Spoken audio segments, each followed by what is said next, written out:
everyone, once again and welcome back to my channel. My name is Juliettsstyleglam. If this is your first time on my channel, thank you so much for being here. Thank you so much for being a part of this family. And if you're already subscribed to my channel, you are awesomely and truly welcome. So how are you guys doing today? You know, just permit me to say this before I jump into this video, is that one of the things summer does, I hate summer. Well, I wouldn't say I hate summer. I'm not crazy about the heat, okay? But one thing I've always understood is that there's this, there's this joie de vivre that it gives, when, you see the skies. For me, the perfect summer has to be cool. It can't be hot. All right, so I hope you guys are feeling as great as the weather is showing us today. All right, so today's video, okay, I'll be talking about life in France, living in France and what it entails.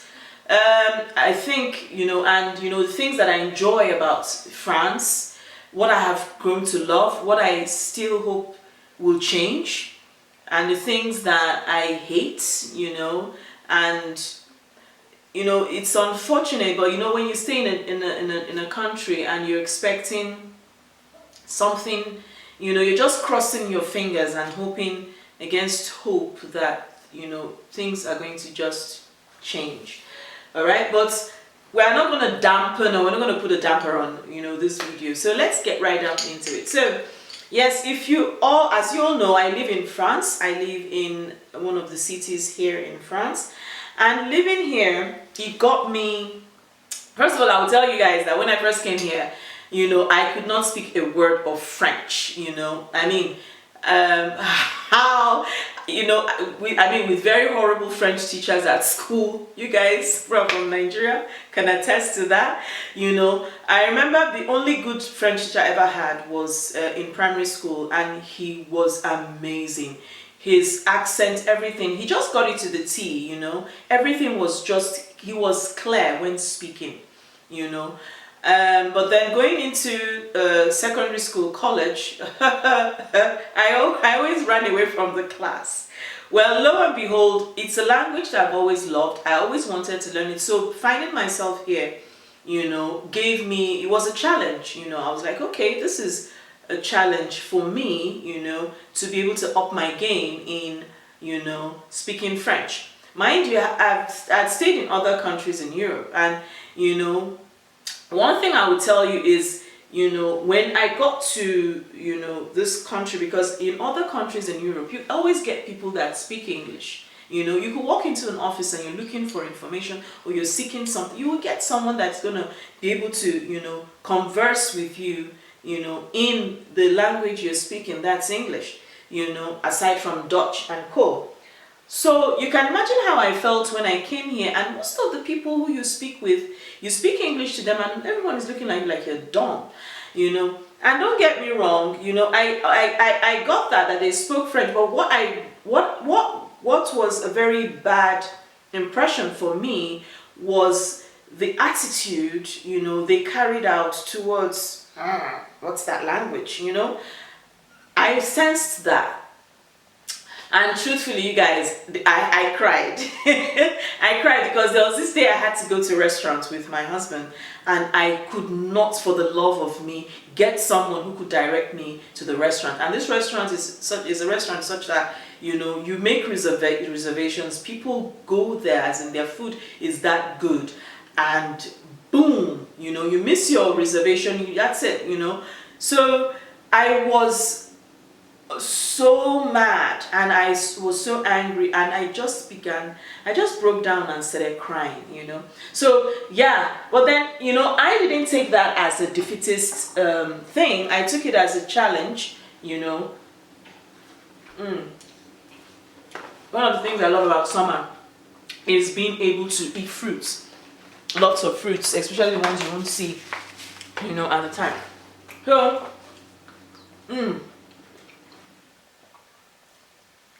I go ahead, Mama.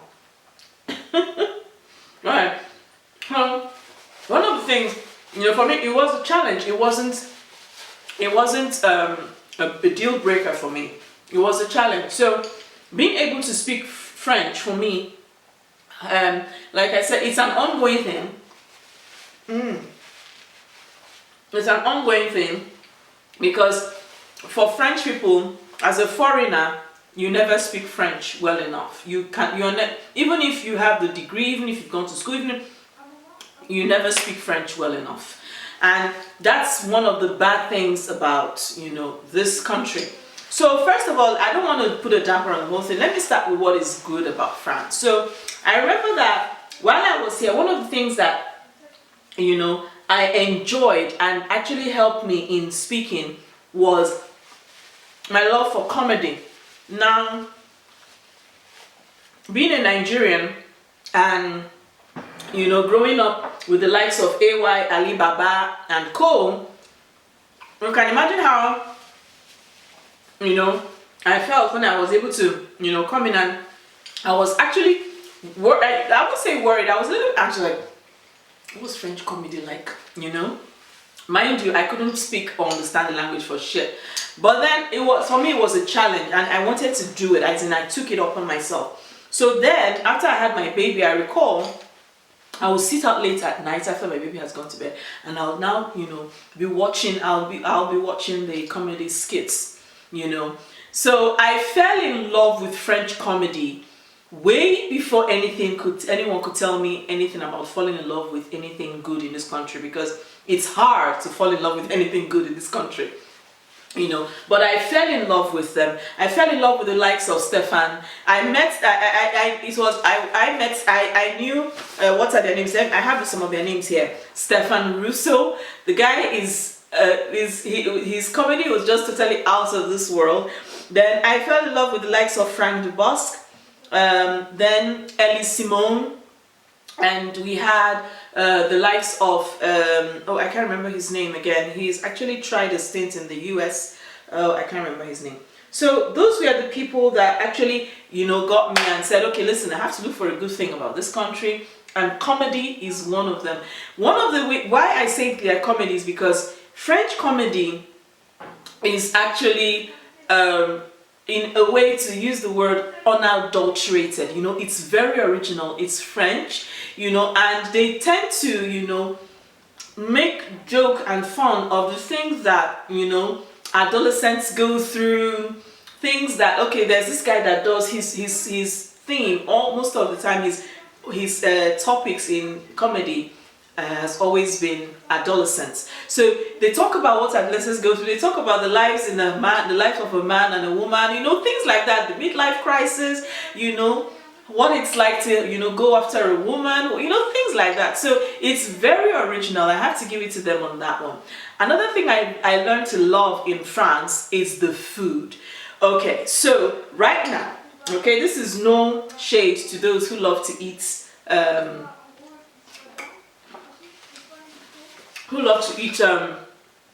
burger and co. But listen, I never really liked fast food that much.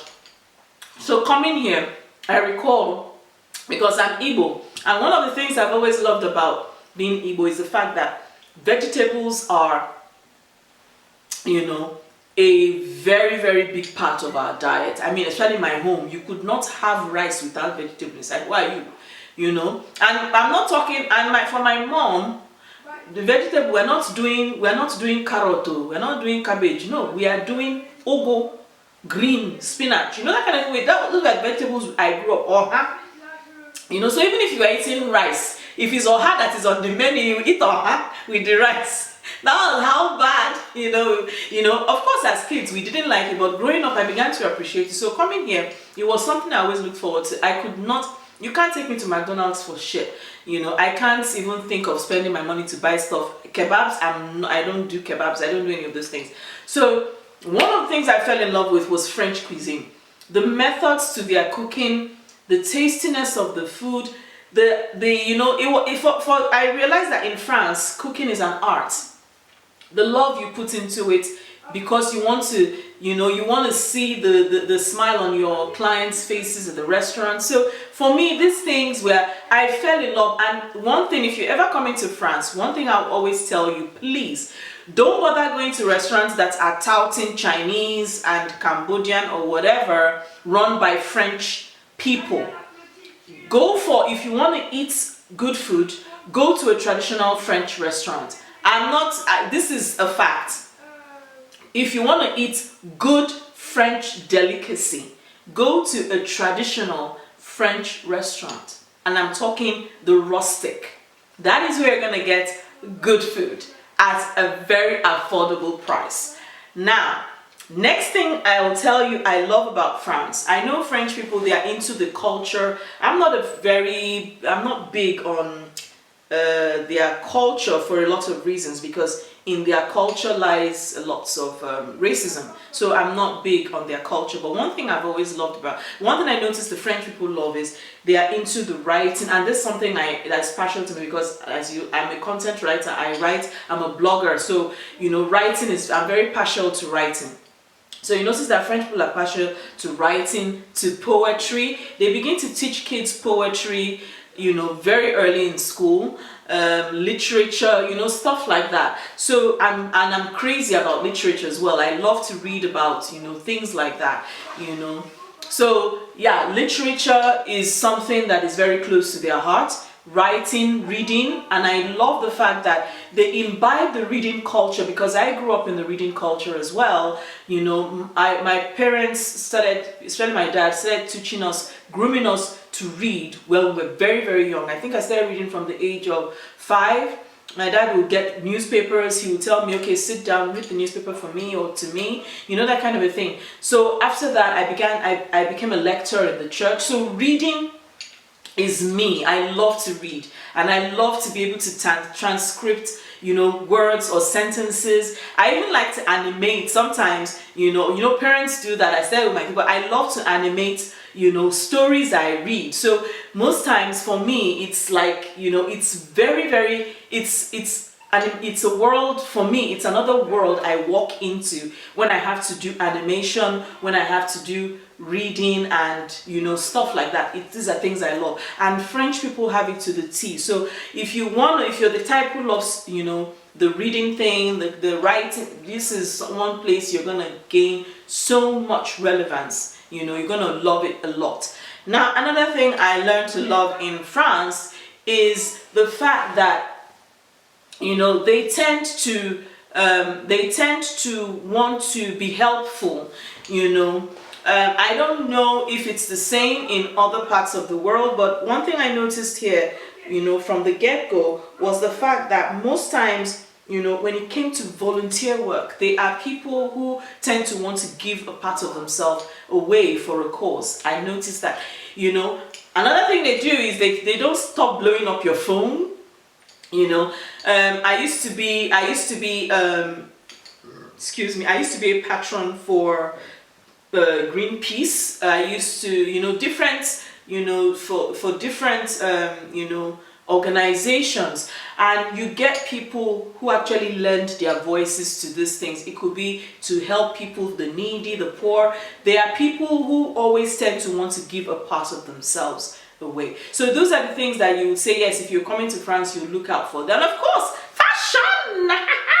Yes, the fashion life here. Sometimes, like, I struggled with it when I first came, you know, because in Nigeria, we are influenced a lot by the American culture, or the American fashion scene. You know, here the fashion is subdued, it's not loud, you know, it's the black and white affair, you know, and it's not in your face, you know. They are into that, and I love it. You know, in France, you get people, you know, you see people who dress, you know, not like they are dressed overly, but then you notice it's a toned down effect, you know, and I love it. And I also go for the loud effect, you know, but I love the fact that, you know, you can always look chic in whatever way you put yourself in, and you know, you get to express yourself, you know. But like I said, I think it's also in most parts of Europe, but in France, there's this toned down effect to their fashion. You see them wear a lot of beige, you see them wear a lot of whites, blacks, you see them wear a lot of grays, you know. I recall in the beginning it was hard for me because I felt that these people were sad, but I began to, over time I began to understand and realize the whole dynamics behind the whole thing. So fashion, perfumes, oh gosh, they do, when it comes to their fashion industry and their cosmetics industry and their skincare, they are, one of the, I'll tell you, they are one of the good ones, not all, but one of the good ones. But fashion, of course, we all know that France is the fashion capital of the world, and then every other one follows. So yes, that's me and France in a nutshell, of the things I love in France. Now let's go to the things that make France horrible to live in.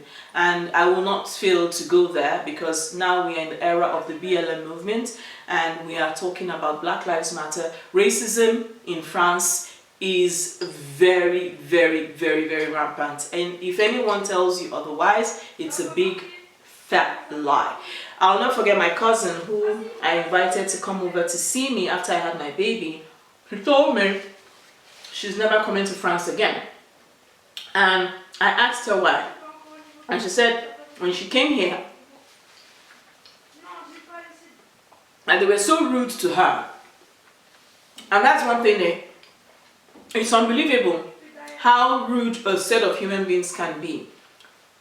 They tout they are polite, how to be polite when you're speaking with them, language and all, but they can be very rude to foreigners. They can be very unhelpful to foreigners, and they are racist. It's not, I'm not saying it because of anything, it's the fact, it's the truth. There is an article I'm going to attach in this video. You're going to see that, read that article, and about France being totally colorblind, and this is it's a fact, okay? The racism in France does not permit you as a black person, even when you know that you went to the same schools as the governor's children, you went to the same schools as the president. It has no bearing on that, because you are, first of all, black, you're not French. And it's something that you hear all the time. I've gone to job interviews in 2018. I think I have a video on that. I'm not sure if I posted that video. I have a video on that, and I was actually sat down and I was told why I couldn't get the job, that I'm a woman, I'm a mom, that means, and I was I'm in childbearing age. I was, to say that I wasn't devastated is I'll be lying. And I talked about, in my previous video, I talked about the fact that I've been going through a lot of things, depression. I sat down, after that interview, I sat down and asked myself, what the heck am I doing here? It's that bad. I had a job where every human being, apart from those who spoke English, every human being who was French there was out for my blood. Now, you guys, I'm not special, and I had to ask myself, what the heck is wrong with these people? What is wrong? And I just realized one thing: you cannot be educated and be in France. You're an enemy. No, you cannot be educated, be black, and be in France. It makes you an enemy to every parastatal that is going to employ you. You cannot be educated and be in France and seek for a managerial position. It's not possible. You can't be educated, be in France, be black, and expect to get the same information the white person who is French is gonna get. And this is actually a problem, and in the wake of the BLM movement, the government has said a lot of things. Oh, really? The TV has gone shut. COVID is spreading, so maybe that's a reason for people to stop hitting the streets, but nothing is changing, nothing has been addressed. They refuse to bring down the statues of their so-called historians or whatever. Well, it's their cup of tea. For me personally, those things, it would be nice if they got them down, but the real work lies in being able to tell people of color that you're welcome, because, like it or not, you're still not welcome in France. Till date in France, you as a black person, you don't have the information you need to be able to buy a house. The banks will never ever, even when you have a good job, when you have a well-paying job, your bank will never ever call you on the phone and grant you a loan to buy a house. Never. They're going to always grant you a loan to buy a car. They will grant you a loan to do stupid things that actually have no ROI. Okay, but the house, no, because they keep all this kind of information for their people, and this is the fact. This is something that's actually going on here, you know. So more than anything, you know, and I've said this in a previous video, for you to even be able to go to a school in France, okay, for you to be able to go to a school that is deemed as a higher institution, I mean, you know, it's it's hell. I'll never forget when I started my MBA, you know, trying to get into the school for my MBA. It was crazy, and I was like, what the heck is going on here? That is how bad, you know. And then after you even finish, you're not even going to be given the opportunity to actually use what you've learned and even previous experiences to even move forward. Nobody's going to give you that. Why? Because you've got black skin. And I think, and I really wish that, you know, the people in power would actually get out from their high horses and understand and look at the situation on ground. Like I said, I'm going to put an article in this video for you guys to read through to understand how horrible and how bad it is. You know, if we talk about Aisha Maiga, the actress, a French actress who's from Mali, extremely beautiful woman, a goddess. She is a queen. And in the last ceremony de César, she spoke about, you know, this. Every racist French person you could think about had something to say about what she did. And that is French people. They live in pretense, hypocrisy. They know the issues are in front of them. They see it, they are aware. But because they are the benefactors and the beneficiaries, they would rather turn the other way. And this is something, you know, I'm sorry, but it is one of the reasons that I have failed to be able to, you know, be very, very friendly. You know, I'm not saying I don't have, you know, friends, you know, or white friends. I do. But you know that thing about, you know, just being careful, you know, because truthfully, you know, sometimes the vibe you get, you feel it, you sense it, you know. So it's something that I keep away from, you know. It's very hard to see a French person who's white, who is so, you know, accommodating to you who's a black person. Even in the church where I go, you know, I experience it. I haven't been to my parish in a long time for a lot of reasons, you know, which I would talk about in another video, you know. Well, but I go to mass in another parish because, I mean, I will not let another human being or people be the reason why I cannot worship God.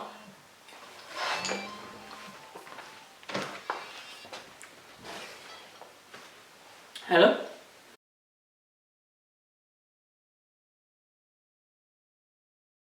So, like I was saying, you know, so yeah, it's one of those things, and you know, that's France. Now another thing again that is quite disturbing about France is the fact that, you know, in all of this, like I said, everything is tied to their racism and their acts of racism and the things that they do. Another thing that disturbs me a lot about France is the fact that without African nations, France becomes a third world country. And, you know, the more they are being told about removing their tentacles from Africa, the more they sink it in. And a lot of these African nations, you know, when you sit down with them and discuss and talk, and, you know, who have been colonized by France, you know, you sense a little bit of, you know, resentment and, you know, helplessness, because the politics is not helping at all. The politics back home is not helping the situation. So one of the things that, you know, really irks me more than anything is where a nation sinks its claws into another nation depriving them of everything that they own in the name of colonialism, and using it to enrich themselves. And then they have nothing back home, you know. It's totally, I don't understand it. And I think, and I believe, and I'm saying it categorically, the sooner France begins to think about getting themselves in order and getting their tentacles out of those countries, the better for them. Because if it stops abruptly without any information or without any warning, I'm sorry, I think we know that it's going to be much more disastrous than what we can see or what we see right now. So yeah, that is another thing I do not like about France, you know. And then, you know, another thing again is, you know, the issue of, it's all tied in racism, the pretense, the hypocrisy, and all that. Okay, so in a nutshell, do I like France? Yes. Do I like the way of life? Not necessarily when it comes to racism and, you know, all those other things they do. What do I love about them? Of course, I love the comedy. I love the art. It's one of the best places you can come to, you know, for art exhibition. They have so many things that you could use to feast your eyes, you know, at a time, you know, like this, you know. So yes, they've got it, you know, to an extent, but more work needs to be done, you know, as a nation, as a people, you know, to be able to tell themselves the truth and face it as it should be, you know. So yeah, that's it in a nutshell. Okay, so that is how, you know, that is life living in France in a nutshell. If you want to know more, or if you'd like to, you know, leave any commentary or questions, leave that in the comment section below and I'll answer to the best of my ability. And until my next video, thank you all so much for being here. Thank you all so much for watching. And do not fail to like, share, subscribe to my channel, subscribe to my video,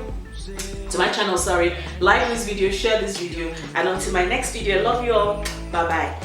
She can read what I'm thinking. She turns on